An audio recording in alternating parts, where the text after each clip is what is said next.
All right, ready to dive in. Today we're tackling thrombophilias and fibrinolysis disorders. Yeah.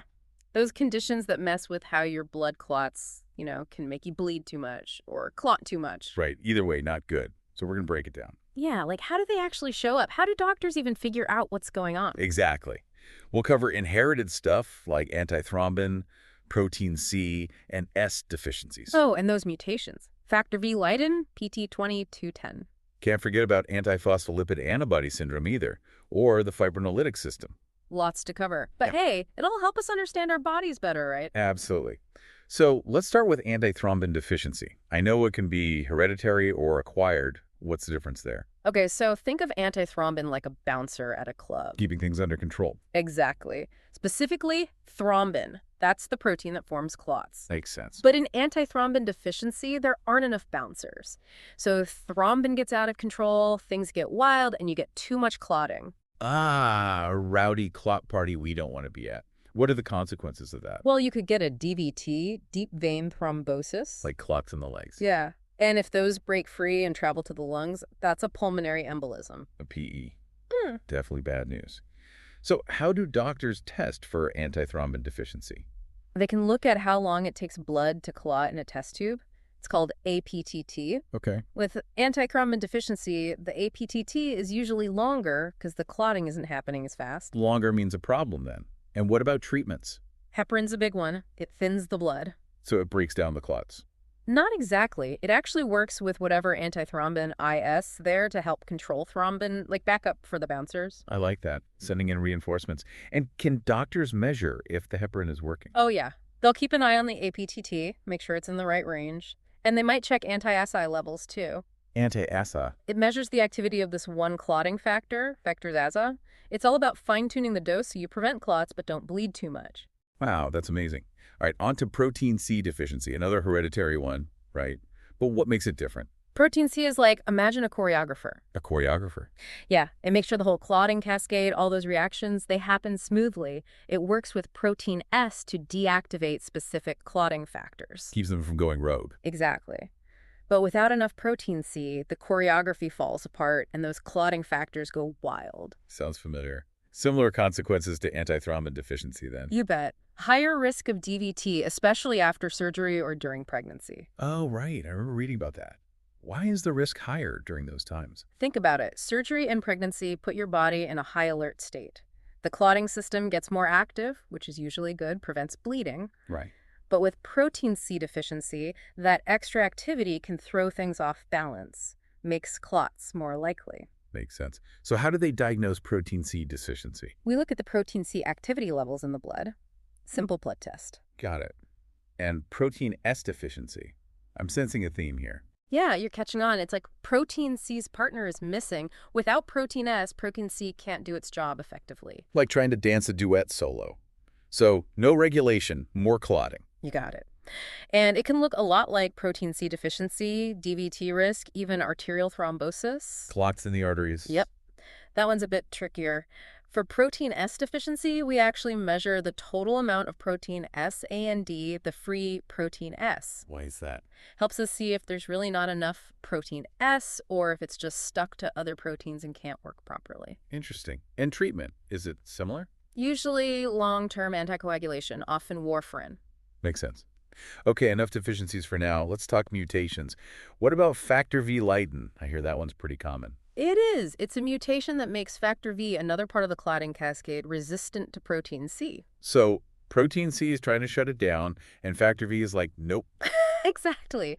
And because factor V stays active longer, you get more clotting. And it's the most common inherited thrombophilia, right? What does that mean practically? Well, it's thought to be behind a lot of DVT cases, and it's linked to complications during pregnancy, like preeclampsia. High blood pressure during pregnancy. Right. And even stillbirth, sadly. So it's not something to take lightly. Definitely not.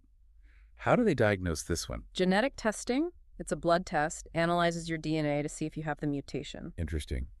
And is the treatment the same? Long-term anticoagulation? It depends. If someone's already had a clot, then yeah, probably. But if not, it's more case by case. Got it. On to the next mutation then, PT2210. What's the deal with this one? PT2210, or the prothrombin gene mutation, it makes your body produce too much prothrombin. Prothrombin. Remind me what that is again. It's part of the clotting cascade, eventually gets turned into thrombin, the clot maker. Ah, right. So too much prothrombin equals Too much thrombin, too much clotting. the domino effect. Yeah. And similar risks as factor V Leiden. Pretty much, yeah. Higher DVT risk, pregnancy complications. Genetic testing for diagnosis again, I assume. You got it. And the treatment's similar to factor V Leiden. It depends on the individual's risk. Okay, let's shift gears a bit. What about acquired antiphospholipid antibody syndrome? That's a mouthful. It is, and this one's different. It's not something you inherit, you develop it. So where does it come from? It's an autoimmune thing. Your body attacks itself, makes antibodies that go after certain phospholipids. Phospholipids, those are. Fatty substances in cell membranes. Got it. But how does that cause clotting problems? Well, those antibodies mess with the clotting process, make platelets sticky so they clump together. So clots form easier. Right. And they can also mess up the proteins that break down clots, so you get a buildup in the blood vessels. A double whammy. I remember reading this one's often linked to lupus. That's right. Often, but not always. Sometimes it's triggered by infections or certain medications. So a bit of a mystery sometimes. How do they diagnose it then? It's a bit like detective work. Look at symptoms. Unexplained clots, miscarriages, even strokes. Then blood tests for those antibodies. Okay. And treatment, anticoagulants again? Usually, yes. Long term. Sometimes other medications too, like steroids, to calm down the immune system. Makes sense. Yeah. Okay, last one. Fibrinolytic system deficiencies. How is this different? Remember we talked about that balance, clotting and breaking down clots? Right, the delicate dance. Well, the fibrinolytic system is the cleanup crew. They break down those clots. So if it's deficient. The cleanup crew is on strike. Fibrin, the stuff that makes clots, builds up, and you're at risk for thrombosis. Okay, I get it. And these can be inherited or acquired too, right? Exactly. Some people are born with it. Others develop it later, maybe from liver disease or medications. And how does it show up? What are the signs? It can be different things. Recurrent DVT, superficial thrombophlebitis, What's that? clots in the veins closer to the skin, and even pregnancy complications. Okay, how do they diagnose it? More blood tests, but these look specifically at the fibrinolytic system. See what's working, what's not, like running diagnostics on the cleanup crew. Interesting. And treatment. Often long-term anticoagulation, like the others. Sometimes meds that boost fibrinolysis, get that crew working again. Fascinating. Wow, we covered a lot of ground. It's incredible how complex this all is. We did. But now you've got a good grasp of the basics, all those players in the clotting cascade, and how things can go wrong. I'm starting to see why this balance in our blood is so important. Welcome back to our deep dive. Last time, remember, we talked about what happens when that clotting cascade gets messed up. Yeah, all those deficiencies and mutations, it's amazing how much can go wrong. But now I want to know, what do we do about it? Yeah. How do we manage those issues? That's where therapeutic anticoagulants come in. They're the superheroes preventing those dangerous clots. Right. And I know there are different types, heparin, warfarin, DOACs. Exactly. Each one works a little differently. Can we break those down? Like, what are the pros and cons of each? Sure. Let's start with heparin. It's a big one, especially in hospitals when you need to act fast. Right. It's given intravenously, right? Yep. Right into the vein. Remember how we talked about antithrombin being the bouncer? Well, heparin helps those bouncers out, makes them stronger. Ah, so it boosts the antithrombin that's already there. Exactly. Keeps that thrombin under control. Love the analogy. And there are different kinds of heparin, right? Unfractionated and low molecular weight. You got it. Unfractionated heparin, that's the classic one. But it's a big molecule, and its effects can be a bit unpredictable. Oh, so that's why it needs close monitoring. Exactly. We use those APTT and anti-AZA levels to make sure it's doing its job but not causing too much bleeding. Right, those tests we talked about before. Yeah, like checking in on those bouncers, making sure they're not getting too rough. Okay, makes sense. Yeah. What about LMWH then? How's it different? LMWH, low molecular weight heparin, it's made of smaller molecules, more targeted, more predictable. So less monitoring. Often, Yeah. yes. It's like sending in a specialized team instead of a whole army. I like that. More efficient. And LMWH can even be given at home, or Sometimes, yeah, as an injection. Much more convenient for patients. But there are still cases where monitoring is needed. oh, like when? If someone's obese or has kidney problems, we might need to check those anti-AZA levels just to be safe. It's all about finding that balance, right? Preventing clots, but not causing bleeding. Exactly. Okay, let's move on to warfarin. This one's taken by mouth, a pill. Right, I've heard of that one. Yeah. How does it work compared to heparin? Warfarin's a bit different. It interferes with vitamin K. Vitamin K. What does that have to do with clotting? Well, vitamin K is crucial for making certain clotting factors. Warfarin blocks that process. So it's like cutting off the supply chain. Exactly. But warfarin takes a few days to really kick in. It's not as immediate as heparin. That's why they often start people on heparin first, right? Yeah. Sort of bridge them over to warfarin. That's right. And to monitor warfarin, we use the PTINR. PTINR. It stands for prothrombin time and international normalized ratio. It basically measures how long it takes for blood to clot. So longer time means the warfarin is working.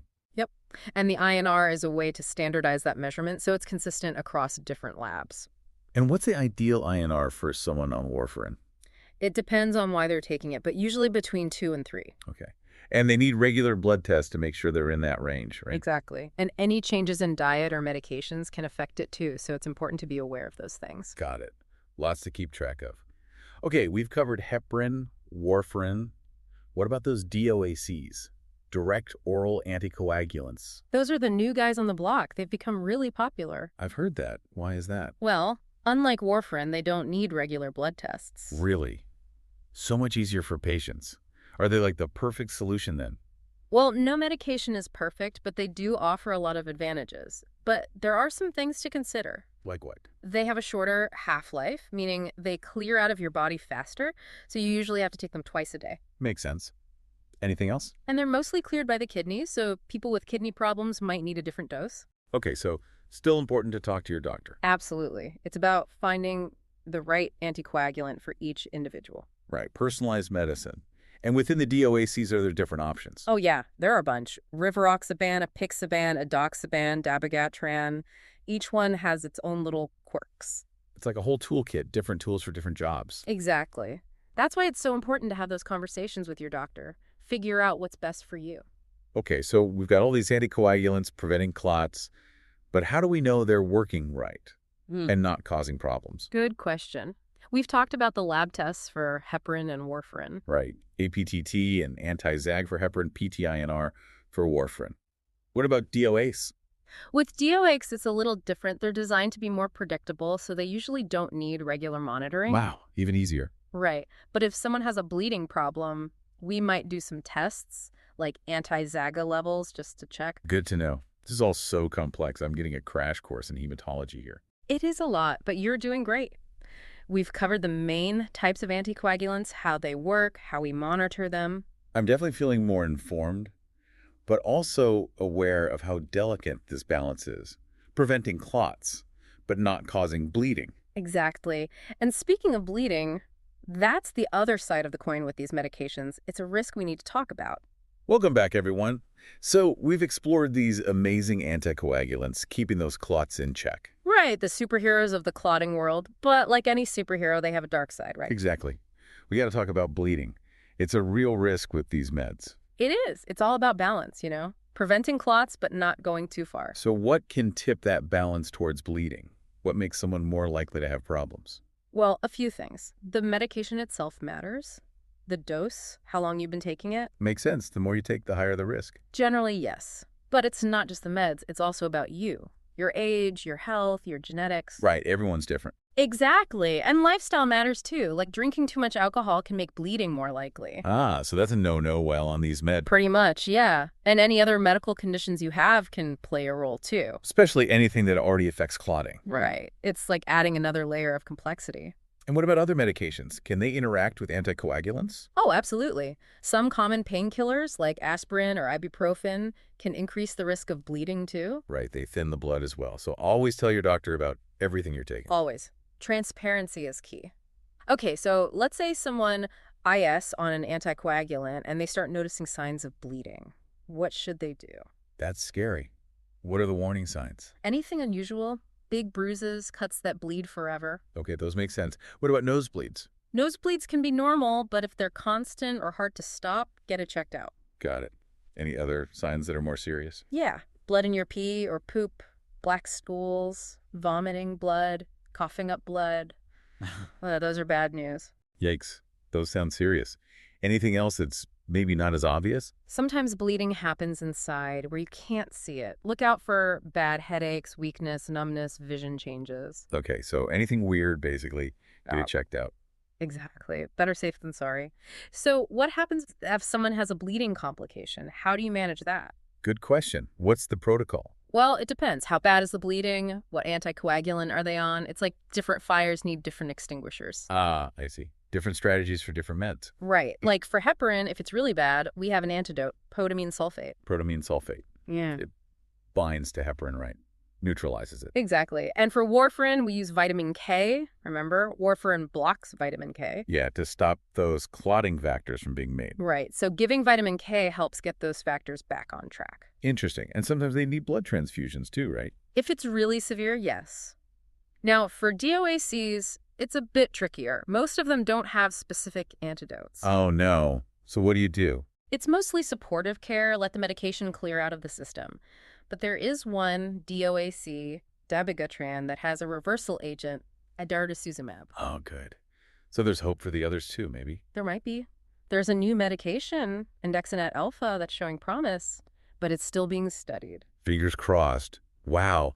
This whole world of anticoagulants is fascinating, but also kind of overwhelming. It is a lot to take in, but the main thing is blood clots are serious, but we have ways to manage the risks. Right. Early diagnosis, the right treatment, careful monitoring. Exactly. And if you have any II concerns, talk to your doctor. That's the best advice.